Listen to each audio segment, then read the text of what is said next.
혁신함 기간 재미있었습니까? Rượu các bên Việt Nam tại vì bên Việt Nam phải bài trong thế GSI 지역에 계신 분들도 쫄창함 잘 보내셨지요?ហើយបងប្អូនដែលនៅឯគៀនស្វាយរយៈពេលចូលឆ្នាំនេះគឺបានចំណាយពេលវេលាយ៉ាងល្អទាំងអស់គ្នាតើមែនទេ 내년 쫄창함 때는 여러분들을 집에 안 보내야 되겠어요. តាមពិតជារៀងរាល់បុណ្យចូលឆ្នាំហ្នឹងយើងគួរតែមិនដូចថាមិនត្រូវចំណាយពេលវេលានៅផ្ទះទេ 나랑 같이 있어야 되겠어. 심심해서 견딜 수가 없어. នឹងថាដោយសារខ្ញុំនៅម្នាក់ឯងគឺអបសុកពេកមិនអាចទ្រាំបានទេ 요? 그렇게 합시다. អញ្ចឹងចាប់ពីឆ្នាំក្រោយទៅគឺត្រូវធ្វើ 어때? 심각해지냐? មកទៅវិជាទឹកមុខយើងសេរីហើយដូចមែនតែនខ្លាំងមែនទេ 세상 살다 보면 내가 답답할 때도 있고 답답한 사람을 만날 때도 있습니다. នៅពេលដែលយើងរស់នៅលើលោកីហ្នឹងជួនកាលក៏យើងអាចនឹងជួបជាមួយនឹងអារម្មណ៍ដែលគេហៅថប់បារម្ភឬក៏ជួបជាមួយមនុស្សដែលគួរឲ្យតឹងទ្រូង 답이 없기 때문에 그렇습니다. ហេតុផលគឺដោយសារតែអត់មានជំនួយ 내가 아무 힘이 없을 때가 있습니다. ក៏មានពេលវេលាដែលយើងអត់មានកម្លាំងអ្វីសោះ 일하는 것도 힘들고 여러 가지 사람 관계도 힘들고 사는 게 힘들 때가 있습니다. គឺមានអ្វីៗជាច្រើនដែលពិបាកសម្រាប់យើងទាំងការងារក៏វាលំបាកទំនាក់ទំនងរវាងមនុស្សនិងមនុស្សក៏ពិបាកហើយការដែលរស់នៅក្នុងជីវិតហ្នឹងវាហាក់បីដូចជាពិបាក 힘이 없기 때문에 그렇습니다. ហេតុផលគឺដោយសារមិនមានកម្លាំង 그래서 그리스도 예수께서 우리에게 답으로 오신 겁니다. ដូច្នេះហើយបានជាព្រះគ្រីស្ទយេស៊ូវនឹងថាព្រះអង្គបានមកឲ្យយើងរាល់គ្នាទ្រង់គឺជាចម្លើយ 그래서 우리에게 참된 힘을 우리에게 주시겠다고 약속하신 겁니다. ហើយទ្រង់ក៏បានសន្យាថានឹងប្រទាននៅកម្លាំងដ៏ពិតមកកាន់យើង 오직 여호와를 앙망하는 자는 새 힘을 얻으리라 말씀하셨습니다. អញ្ចឹងអស់អ្នកទាំងឡាយដែលគេហៅចោះចូលស្ដាប់បង្គាប់ដល់ព្រះយេហូវ៉ាគឺជាអ្នកដែលនឹងទទួលបាន 내가 어떻게 살아야 될지 알지 못할 때가 있습니다. ក៏មានពេលវេលាខ្លះជួនកាលយើងអត់ដឹងថាត្រូវរស់នៅក្នុងជីវិតបែបណាទេ 무엇을 하면서 살아야 될지 알지 못할 때가 있습니다. វាមានពេលវេលាដែលយើងអត់ដឹងថាតើត្រូវរស់នៅក្នុងជីវិតយ៉ាងម៉េច 인생이 허무해질 때가 있습니다. ក៏មានពេលវេលាដែលយើងហាក់បីដូចជាមានភាពទទេនៅក្នុងឆាកជីវិត 하나님께서 우리에게 그래서 하나님이 하시고자 하는 계획과 그 뜻을 알려주신 겁니다. អញ្ចឹងហើយបានជាព្រះជាម្ចាស់បានប្រាប់យើងឲ្យដឹងអំពីគម្រោងផែនការនិងព្រះハរតីនៅក្នុងកិច្ចការដែលព្រះអង្គជាធ្វើ 저는 20살 때 대학을 계속 공부하다가 아주 힘든 시기가 있었습니다. ខ្ញុំនៅពេលវ័យ20ឆ្នាំគឺពេលវេលាដែលរៀននៅសាកលវិទ្យាល័យគឺមានដូចថាពេលដែលពិបាកខ្លាំងមែនទែនក្នុងឆាកជីវិតរបស់ខ្ញុំ 내가 목적하고 있는 일들은 하나도 되는 일이 없었습니다. អ្វីដែលជាគោលដៅដែលខ្ញុំបានដើរក្នុងជីវិតហ្នឹងគ្មានអ្វីមួយដែលសម្រេចបាន 그래서 사는 게 참 너무 허무했습니다. ដូច្នេះហើយជីវិតដែលរស់នៅរបស់ខ្ញុំគឺវាហាក់បីដូចជាអត់បំពេញទៅទេ 그래서 아무렇게나 막 살았습니다. ចឹងហើយខ្ញុំគ្រាន់តែរស់នៅគេហៅទៅតាមជីវិតដែលវាមិនទៅ 술 먹고 길에서 자기도 몇 번 했습니다. ហើយក៏ប្រហែលដងធ្លាប់ថប់ស្រាហើយក៏ដេកតាមផ្លូវ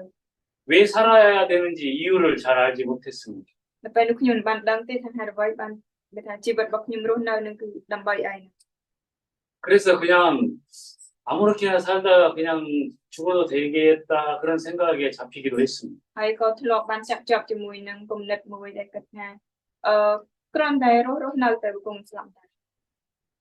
하나님께서는 인생이 왜 답답한지에 대해서 성경을 통해서 분명히 답을 주고 있습니다. ពេលជាម្ចាស់ព្រះអង្គបានឲ្យកំពុងតែផ្ដល់នៅចម្លើយតាមរយៈព្រះគម្ពីរ ថាហេតុអ្វីបានជាជីវិតរស់នៅនឹងវាមានការតឹងទ្រូងឡើង 너무 쉬운 겁니다. វាគឺជាអ្វីដែលងាយស្រួលមែនទែន 인간은 영적인 존재입니다. មនុស្សគឺជាអ្នកដែលមានខាងឯវិញ្ញាណ 돼지는 먹을 것만 많이 있으면 행복합니다. សម្រាប់សត្វជ្រូកវិញគ្រាន់តែវាមានអ្វីដែលស៊ីចុកច្រើននោះវានឹងអាចរីករាយបានហើយ 개는 누가 건들지만 않으면 편합니다. ហើយចំណែកឯសត្វសំណក់វិញគ្រាន់តែកុំឲ្យមានអ្នកណាទៅរំខានវានោះវានឹងអាចមានការសុខសាន្ត 그런데 사람은 그렇지가 않습니다. តែបើមនុស្សវិញមិនមែនជាអ្នកដែលបែបអញ្ចឹងទេ 배가 불러도 불행하다고 생각합니다. ទោះបីជាពោះឆ្អែតហើយក៏ដោយក៏នៅតែមានអារម្មណ៍ថាអភ័ព្វអត់មានសុខភាព 아무도 건들지 않고 혼자 있어도 힘듭니다. ទោះបីជាអត់មានអ្នកណារំខាននៅម្នាក់ឯងក៏ដោយក៏ប៉ុន្តែក៏នៅតែវាលំបាក 여러분이 지금 일하면서 힘들다 그런 것은 진짜 힘든 게 아닙니다. ហើយការដែលអ្នករាល់គ្នាយើងធ្វើការហើយយើងជួបដូចថាការលំបាកតាមពិតការលំបាកនោះវាមិនមែនជាការលំបាកពិតប្រាកដនោះទេ 제가 군대에 있을 때입니다. មានពេលដែលខ្ញុំធ្វើទាហាន 하루 종일 훈련을 받았습니다. ពេញមួយថ្ងៃគឺខ្ញុំទទួលការបង្រៀន 그리고 저녁 10시가 되면 잠을 재워줍니다. ហើយដល់ពេលល្ងាចនិយាយថាពេលយប់ហើយម៉ោង10ហ្នឹងគឺអាចចូលគេ 그런데 잠을 자고 싶지가 않습니다. ក៏ប៉ុន្តែគឺវាថាអត់ចង់គេង 잠을 자면 바로 내일이 오니까. ហេតុអីដោយសារតែបើសិនជាគេងទៅថ្ងៃស្អែកមកដល់ទៀត 내일이 오면 또 너무 힘든 훈련을 해야 되니까. បើសិនជាថ្ងៃស្អែកនឹងវាមកដល់គឺខ្ញុំនឹងត្រូវធ្វើការបង្កើនដល់លំបាកទៀត 그래서 잠을 안 자려고 너무 애쓰고 있었어요. ចឹងហើយបានជាខ្ញុំមានបំណងធ្វើម៉េចអត់គេងទេគឺប្រឹងគេហៅដើម្បីកុំឲ្យខ្លួនឯងគេង 그런데 그것도 5번 하나 둘 셋 넷 다섯 치면 벌써 잠들었어요. ក៏ប៉ុន្តែទោះបីជាអញ្ចឹងក៏ដោយ4 5ដងគេថាគាត់នៅរក1 15គឺគេងលក់បាន 그런데 그것도 힘든 것이 아닙니다. ក៏ប៉ុន្តែអ្វីទាំងអស់នោះក៏វាមិនមែនជាការលំបាកពិតដែរ 진짜 힘든 것은 하나님과 함께해야 될 사람이 하나님을 떠나 있는 것이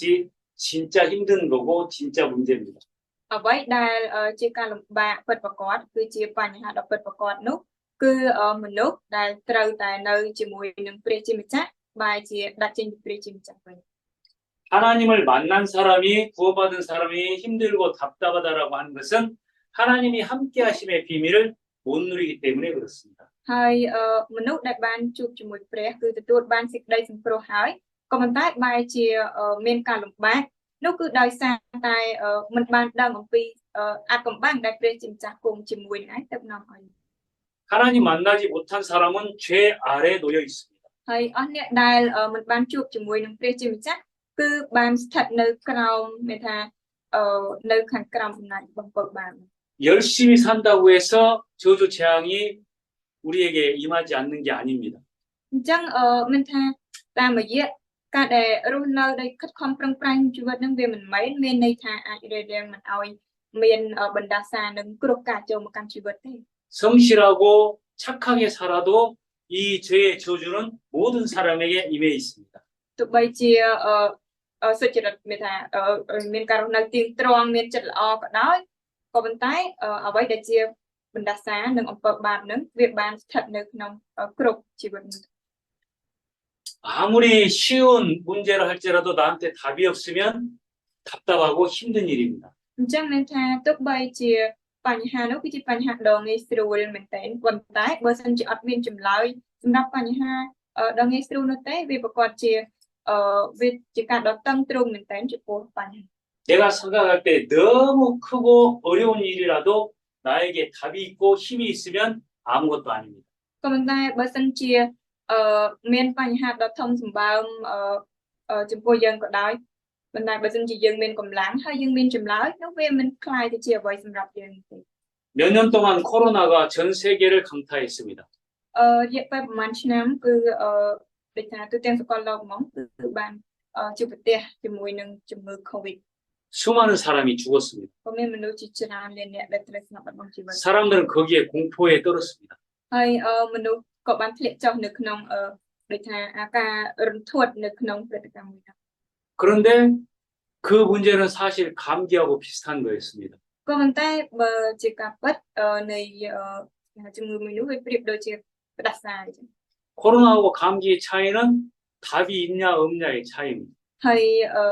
អ្វីដែលជាភាពខុសគ្នារវាង COVID ជាមួយនឹងផ្ដាសាយហ្នឹងគឺមានចម្លើយសម្រាប់ការនៅដែរអត់ 감기는 약이 있는 거예요. ជំងឺផ្ដាសាយគឺមានថ្នាំផ្ដាសាយ 코로나는 약이 없는 거예요. តែបើ COVID វិញអត់មានថ្នាំសម្រាប់ 그래서 문제인 겁니다. អញ្ចឹងហើយបានវាคล้ายទៅជាបញ្ហា 이 세상 사람들은 정말로 답이 없기 때문에 답답하고 힘든 겁니다. អញ្ចឹងមនុស្សលោកីដោយសារតែគេមិនមានចម្លើយនឹងហើយដែលធ្វើឲ្យគេលំបាកវេទនាហើយនឹងមានការដឹកនាំទ្រូង 문제가 무엇인지를 알지 못합니다. គឺគេមិនអាចដឹងបានថាអ្វីទៅគឺជាបញ្ហា 성경은 우리에게 분명히 너무나 쉬운 문제에 대한 부분을 알게 하신 겁니다. តាមរយៈព្រះគម្ពីរគឺបានប្រាប់យើងនៅក្នុងផ្នែកដែលឲ្យយើងដឹងថាបញ្ហាគឺជាមានថាវាមិនមែនជាអ្វីដែលពិបាកថាគឺជាសេចក្តីដែលងាយស្រួល 내가 왜 이렇게 힘든 인생을 살까? តែហេតុអ្វីបានជាយើងរស់នៅក្នុងជីវិតដែលពិបាកចឹង 하나님을 떠나 있었기 때문에 그렇습니다. ហើយផលគឺដោយសារតែដែលចេញពីព្រះជា 죄의 저주 아래 놓여 있었기 때문에 ដោយ 그렇습니다. សារតែស្ថិតនៅក្រោមបណ្ដាសានឹងអំពើបាបបានវាចឹង 눈에 보이지 않는 이 사탄의 권세 아래 묶여 있었기 때문에 그렇습니다. ដោយសារតែបានចងស្ថិតនៅក្រោមអំណាចរបស់អរិយសត្វតែមិនអាចមើលឃើញនឹងភ្នែក 저는 어느 날 복음을 알고 나서 이 문제에 대해서 정확하게 보였습니다. នៅថ្ងៃមួយពេលដែលខ្ញុំបានគេហៅមានដំណឹងល្អទទួលនឹងល្អហ្នឹងហើយគឺខ្ញុំ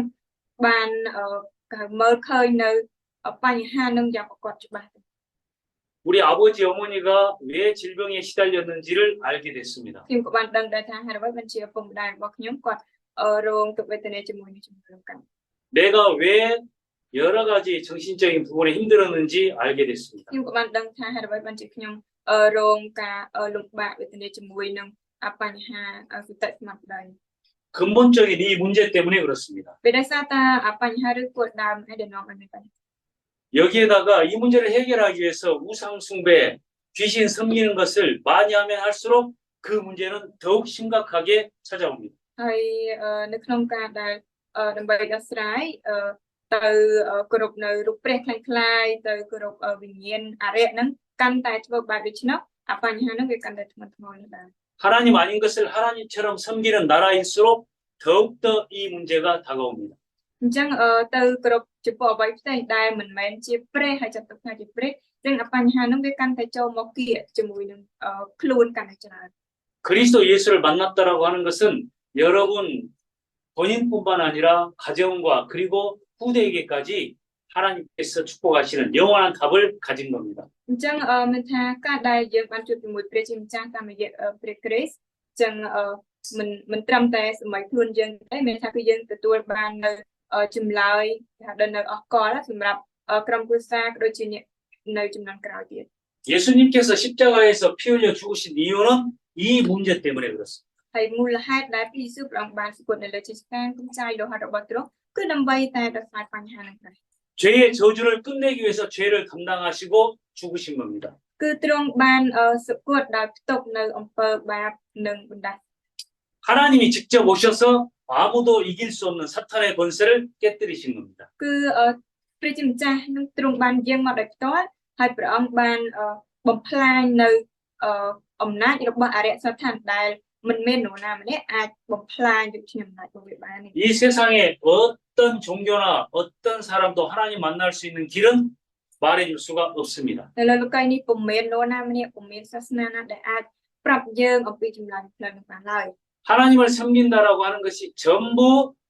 피조물을 섬기는 겁니다. ហើយការដែលគេនិយាយថាគោរពចំពោះព្រះនឹងគឺសិតស្ទឹងតែជាការដែលគោរពប្រតិបត្តិចំពោះរដ្ឋវត្ថុអ្វីមួយរបស់អ្វីមួយដែលផ្សេងមិនជាព្រះ 그래서 하나님만 알 수 있는 그 길을 열어주시기 위해서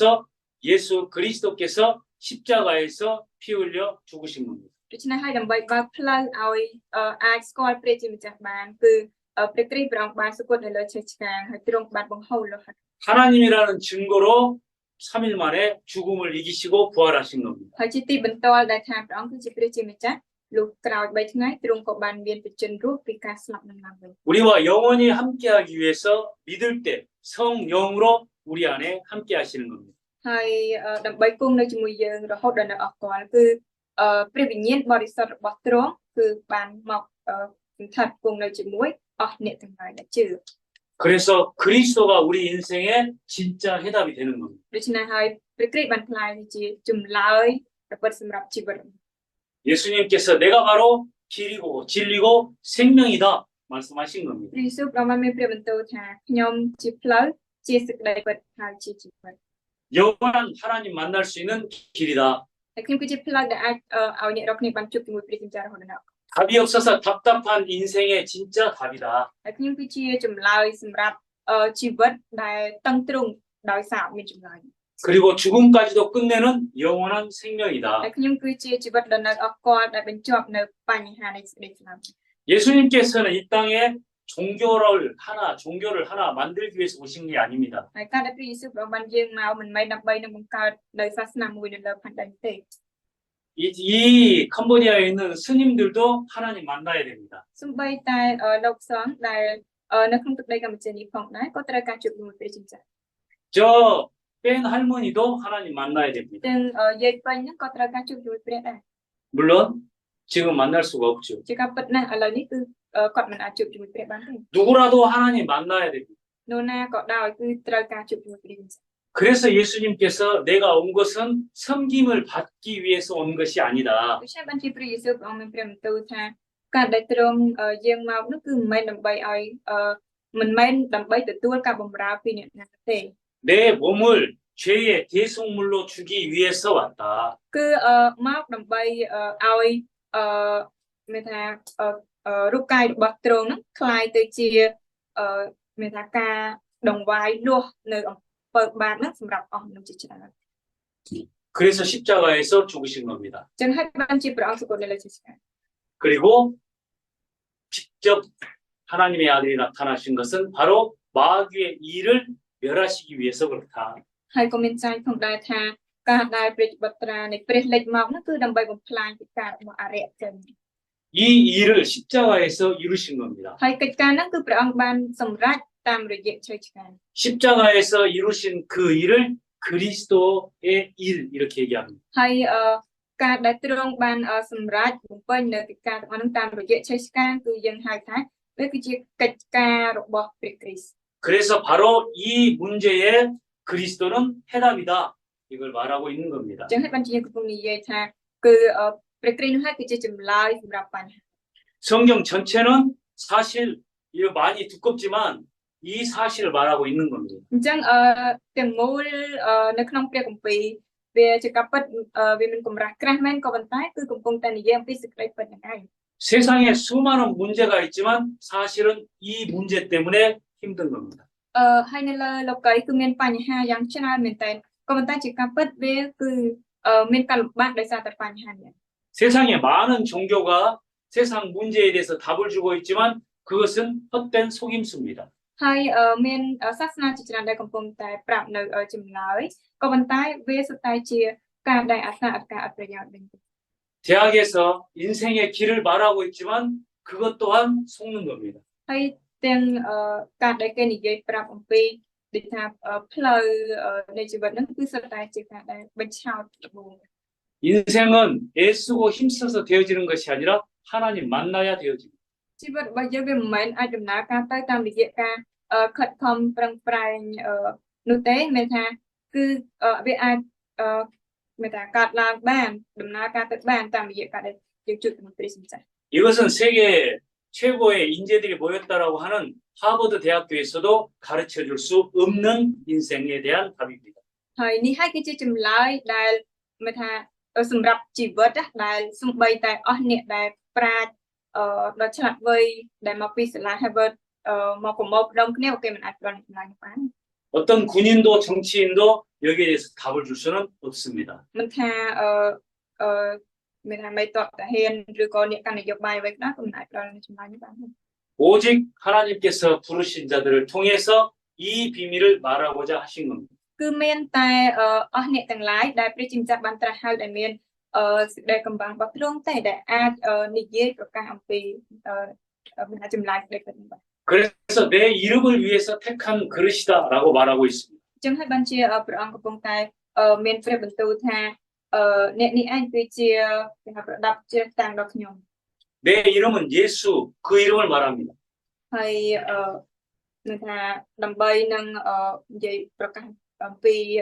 ឈ្មោះខ្ញុំហើយឈ្មោះនោះគឺសំដៅទៅលើព្រះយេស៊ូវ 그래서 바울은 이날 이후로 오직 그 이름을 위해서 살아가는 것이 삶의 진짜 이유가 됐습니다. ដូច្នេះហើយចាប់ពីថ្ងៃនោះឯងដែលសាវកប៉ូលគាត់រស់នៅក្នុងជីវិតរបស់គាត់គឺដើម្បីតែគេហៅការដែលធ្វើបន្តពីឈ្មោះរបស់ទ្រង់តែមួយ 오늘 여러분들이 인생의 믿음의 결단을 하는 날이 되기를 바랍니다. សម្រាប់ថ្ងៃនេះនឹងក្លាយទៅជាថ្ងៃដែលយើងអាចមានការសន្និដ្ឋាននៅគេហៅដែលចម្លើយហេតុផលនៅក្នុងជីវិតរបស់យើងឲ្យបានជាស្ដេច 나는 오늘부터 예수 이름을 위하여 사는 사람이다. ចាប់ពីថ្ងៃនេះទៅខ្ញុំគឺជាមនុស្សដែលរស់នៅសម្រាប់ថាព្រះនាមរបស់ព្រះយេស៊ូវ 그 고백을 하는 순간 여러분의 인생은 하나님과 하나 되게 되어 있습니다. នៅពេលដែលយើងខណៈពេលដែលយើងសារភាពអំពីសេចក្តីនេះចឹងជីវិតរបស់យើងនឹងខ្លាយរួមតែមួយជាមួយ 하나님이 하시고자 하는 일에 여러분을 쓰신다는 말입니다. ដូចជាពេលដែលមានន័យថានៅក្នុងទីការដែលព្រះជាម្ចាស់ធ្វើគឺព្រះអង្គប្រើប្រាស់យើងរក 예수님께서 제자들을 부르셔서 말씀하셨습니다. ព្រះយេស៊ូវព្រះអង្គបានត្រាស់ហៅដល់ពួកសាសវៈហើយព្រះអង្គក៏បានមានព្រះបន្ទូលទៅកាន់ពួកគេ 내가 너희와 함께하기 위해서다. គឺខ្ញុំមានថាហើយអ្នករាល់គ្នាដើម្បីឲ្យអ្នករាល់គ្នានៅជាមួយ 내 이름을 전하기 위해서다. ដើម្បីឲ្យអ្នករាល់គ្នានឹងប្រកាសប្រាប់អំពីឈ្មោះខ្ញុំ 모든 귀신을 꺾기 위함이다. ដើម្បីឲ្យអ្នករាល់គ្នានឹងមានថាអាចនឹងបណ្ដេញអារយៈនោះបាន 바울을 부르셔도 동일하게 말씀하고 ហើ 계십니다. យនៅពេលដែលទ្រង់បានត្រាស់ហៅដល់ប៉ូលផងដែរក៏មានព្រះបន្ទូលដូចគ្នានេះដែរ 내 이름을 위해서 택한 그릇이다. មានថាគាត់គឺជាប្រដាប់ជ្រើសតាំងដល់ខ្ញុំសម្រាប់នឹងប្រកាសឈ្មោះខ្ញុំ 그래서 바울은 나의 달려갈 길과 주 예수께 받은 사명, 곧 은혜의 복음을 증거하는 일을 마치려 하면은 나의 생명조차 조금 더 귀한 것으로 여기지 아니하노라 고백했습니다. ចឹងហើយបានជាសាវកប៉ូលគាត់បានសារភាពថាពេលថាវាមិនអំពលអ្វីដល់ខ្ញុំទេហើយខ្ញុំក៏មិនរាប់ជីវិតនេះទុកដូចជារបស់ដែលវិសេសដល់ខ្ញុំដែរឲ្យតែបានបង្ហើយការរត់បណ្ណាំងរបស់ខ្ញុំដោយអំណរចោះព្រមទាំងការងារដែលទ្រង់មានថាបានប្រទានមកកាន់ខ្ញុំគឺព្រះយេស៊ូវនេះឲ្យខ្ញុំបានធ្វើបន្តសពព្រមពីនឹងអរគុណរបស់ទ្រង់ 예수님께서 직접 복음에 대해서 말씀하고 있습니다. គឺព្រះយេស៊ូវព្រះអង្គបានមានព្រះបន្ទូលដោយផ្ទាល់អំពីដំណឹងល្អ 포로된 자를 자유케 하는 것이 복음이다. មានថាដំណឹងល្អហ្នឹងគឺឲ្យអស់អ្នកដែលគេហៅជាឆ្លើយណាឲ្យបានរួចចេញហើយ 눈먼 자를 다시 보게 하는 것이 복음이다. មានថាដំណឹងល្អហ្នឹងគឺដើម្បីបំភ្លឺភ្នែកអ្នកដែលងងឹតហ្នឹងមានថាឲ្យបានភ្លឺឡើង 엄청난 큰 돌에 눌려 있는 것과 같은 그 사람을 자유케 하는 것이 복음이다. ហើយគេហៅដំណឹងល្អហ្នឹងក៏ជាដីដែលមានថាប្រោះឲ្យអស់អ្នកដែលត្រូវបានសង្កត់សង្កិនហ្នឹងឲ្យរួចចេញពីសេចក្តីមានថាបន្ទុកដ៏ធ្ងន់នឹងឲ្យចេញមកមានសេរីភាព 포로되고 눌려 있다는 말은 바로 이 문제에 잡혀 있다는 말입니다. ហើយពេលដែលថាខ្លាចជាឆ្លើយសឹកហើយនឹងជាប់ក្រោមសង្កត់សង្កិនហ្នឹងគឺមានន័យថាគឺគាត់បានស្ថិតនៅក្រោមបញ្ហា 그런데 눈멀었다는 말은 이 사실을 알지 못한다는 ហើយ 말입니다. ពេលដែលថាប៉ុន្តែផ្នែកហ្នឹងត្រូវបានងឹតគឺមានថាមិនបានដឹងអំពីបញ្ហាហ្នឹងដែលខ្លួនកំពុងតែត្រូវបាន 그래서 예수님께서 바로 이 사실을 말씀하고 있습니다. ចឹងហើយបានជាព្រះយេស៊ូវព្រះអង្គបានមានព្រះបន្ទូលអំពីសេចក្តីពិត 내가 바로 그 주님의 그 은혜의 해를 선포하기 위해서 왔다. គឺទ្រង់បានយើងមកដើម្បីនឹងប្រកាសប្រាប់អំពីឆ្នាំនៃព្រះគុណរបស់ព្រះអង្គចាស់ 은혜의 해는 모든 것을 자유케 하는 해를 말합니다. អញ្ចឹងឆ្នាំនៃព្រះគុណនោះគឺសំដៅទៅលើឆ្នាំដែលមានការដែលប្រោះលោកឲ្យរួចនៅអ្វីៗទាំងអស់បាទ 이것을 선포하기 위해서 예수님이 오셨다 말씀하고 ព្រះយេ 있습니다. ស៊ូវបានមានកំពុងតែបានមានព្រះបន្ទូលថាគឺទ្រង់បានមកឲ្យដើម្បីប្រកាសផ្សាយពីស្ដីនេះ 이사야 61장에서 동일하게 말씀하고 있습니다. ហើយនៅក្នុងព្រះគម្ពីរអេសាយជំពូក61ក៏កំពុងតែមានចែងដូចគ្នា 내가 이 그리스도의 복음을 전하기 위해서 왔다. គឺខ្ញុំមកនោះដើម្បីនឹងប្រកាសផ្សាយអំពីដំណឹងល្អនៃព្រះយេស៊ូវ 마음이 상한 자를 고칠 것이다. គេថាដើម្បីមកព្យាបាលដល់អស់អ្នកដែលគេហៅមានភាពសោកស្ដាយ 갇혀 있는 사람들을 자유케 할 것이다. ហើយឲ្យអ្នកដែលបានដូចថាដែលបានត្រូវជាប់ហ្នឹងដូចថានៅជាប់គាំងហ្នឹងឲ្យគាត់អាចរួចចេញមកបាន 너를 힘들게 하는 사람들 그 모든 원수를 내가 갚겠다. ហើយនឹងសង្កត់អស់ដល់ក្នុងសត្រូវដែលធ្វើទុកដល់អ្នករាល់គ្នា 그래서 바로 하나님의 자유를 선포할 것이다. ហើយនឹងប្រកាសប្រាប់អំពីដូចថាការដែលព្រះជាម្ចាស់ព្រះអង្គបានដោះឲ្យមានសេរីភាពហ្នឹងទៅ 그래서 꽃으로 모자를 만들어서 너에게 씌워줄 것이다. ហើយព្រះអង្គនឹងយកគេហៅភួងផ្កាដែលធ្វើជាដូចថាជាកម្រងសម្រាប់ពាក់នៅលើអ្នករាល់គ្នា 기쁨의 기름으로 그 슬픔의 눈물을 닦아줄 것이다. ហើយព្រះអង្គនឹងមានថាឲ្យពាក់អាវនៃសេចក្តីសរសើរជំនួស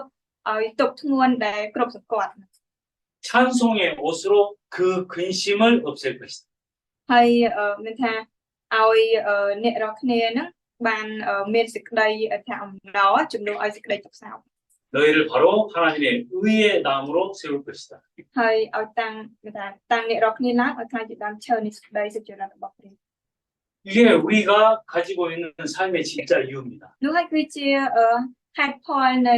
ជីវិតដែលយើងត្រូវមាន 내가 우리 식구들에게, 내 친구들에게 그리스도의 복음을 말할 때 이러한 하나님의 축복이 그 가정에 그 사람에게 임하는 겁니다. អញ្ចឹងមានថានៅពេលដែលយើងប្រកាសផ្សាយអំពីដំណឹងល្អរបស់ស្រងហ្នឹងនោះព្រះពរមួយនោះគឺបានស្ថិតនៅជាមួយនឹងដូចថាមិនថាក្រុមគ្រួសារមិនថាមិត្តភក្តិឬក៏បងប្អូនដែលយើងបាន 바울이 고백합니다. វាគឺជាសេចក្តីដែលសាវកពលក៏បានសារភាព 그 예수님께서 이스라엘 이방인들 가운데서 나를 건져내 가지고 나를 구원하셨다. គឺគាត់ថាមានថាព្រះម្ចាស់ហ្នឹងបានញែកគាត់ចេញពីបណ្ដាជនហើយនឹងពួកគេថាពួកកូនចៅអ៊ីស្រាអែលចេញពីពួកសត្វដទៃមក 아무것도 모르고 문제가 무엇인지도 모르는 어둠 가운데 있는 사람들을 빛 가운데로 이끌어내신다. ដើម្បីនឹងដឹកនាំអស់អ្នកដែលនៅក្នុងសេចក្តីងងឹតដែលអត់ដឹងអំពីអ្វីទៅគឺជាបញ្ហាអត់ដឹងកំពុងតែរស់នៅហ្នឹងមានថាឲ្យនាំពួកគេមកកាន់ទៅ 사탄의 권세 아래서 하나님께로 이끌어 올 것이다. ដើម្បីនឹងនាំពួកគេមានថាចេញពីអំណាចរបស់អរិយសត្វឋានហើយមកកាន់ឲ្យព្រះជាម្ចាស់ 죄 사함을 받고 하나님의 기업이 되게 하겠다. ដើម្បីឲ្យគេរួចពីអំពើបាបហើយអាចទទួលមរតករបស់ព្រះជាម្ចាស់ 하나님의 말씀을 듣고 오늘 찾아보시기 바랍니다. ដូច្នេះថ្ងៃនេះសូមយើងស្ដាប់ព្រះបន្ទូលរបស់ព្រះជាម្ចាស់ហើយយើងឆាច់មករាល់ទាំងពីទៅ 내가 진짜 삶에 무엇 때문에 삶을 살아야 하는지 이유가 예수 이름이 되시기를 바랍니다. អញ្ចឹងទៅមានថាឲ្យយើងអាចប្រទះឃើញថាអ្វីទៅគឺជាហេតុផលនៅក្នុងជីវិតដែលយើងរស់នៅហើយសូមឲ្យគេហៅចម្លើយនោះឲ្យយើងអាចប្រទះឃើញថាគឺដើម្បីព្រះនាមរបស់ព្រះយេស៊ូវ 이 일에는 다 있습니다. អញ្ចឹងនៅក្នុងការហ្នឹងគឺមានអ្វីៗទាំងអស់ 여러분이 소원하는 것이 이 이유 안에 다 있습니다. អញ្ចឹងអ្វីដែលជាសេចក្តីគេហៅសង្ឃឹមរបស់អ្នករាល់គ្នាគឺវានៅក្នុងហេតុផលហ្នឹង 좋은 집도 있고 좋은 남편도 있고 최고급 차도 있고 이 안에 다 있는 겁니다.